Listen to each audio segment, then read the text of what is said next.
Hi, I'm Lauren Edson. I am the artistic director of LED.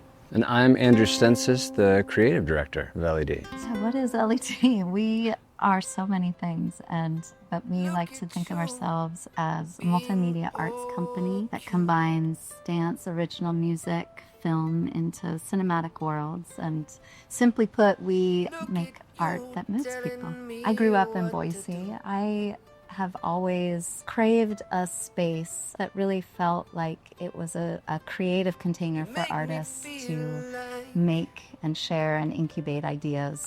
The Dixon, when we first saw it, when we stepped in, when it was the Dixon Container Company where they sold cardboard boxes and people loved the space, they would come and we would come to get cardboard boxes. It felt like such a perfect perimeter to dream within, and the three distinct spaces between the theater and the lounge and the upstairs loft was magic. It indicates our presence here and our commitment to being here. I think of My Strange Darling as a meditation on the need for connection, the question of perception, and just what it means to be human in this time of, this digital age. We had this kind of production set up by Michael Baltzell, which is wonderful, and we wanted to go grayscale with it because kind of the imagery of that black and white with the television in the beginning, and like to have that black and white TV feel. I mean, that was the pinnacle of technology in the 1950s, as far as for like in the household was a black and white TV.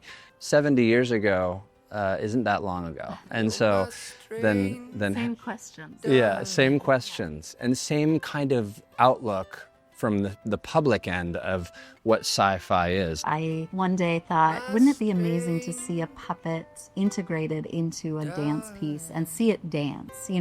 I've never seen a puppet dance before. And so I started kind of imagining that, and then reached out to a good friend and collaborator, Jessica Nebeker, and told her, I'm thinking about this. I want a life-size puppet. I want it to feel very human, but also bespoke. Well, when Lauren first did the work with Wim in Seattle, she had the idea of having the puppet play the ukulele, having it feel less like a ukulele in the way that it can be played and the way it can be layered.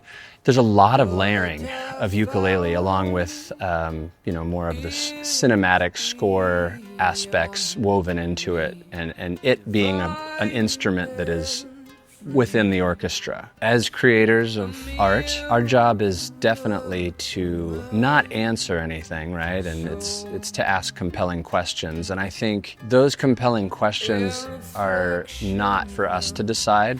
Those are subjective questions that we hope are stirred up in the audience members. And so when they leave and they go out to the lounge to have one last beverage before leaving, that they get to they've been inspired and fueled up with these questions that maybe they didn't even know were in themselves, that they're questioning now this new take on what's happening in our world.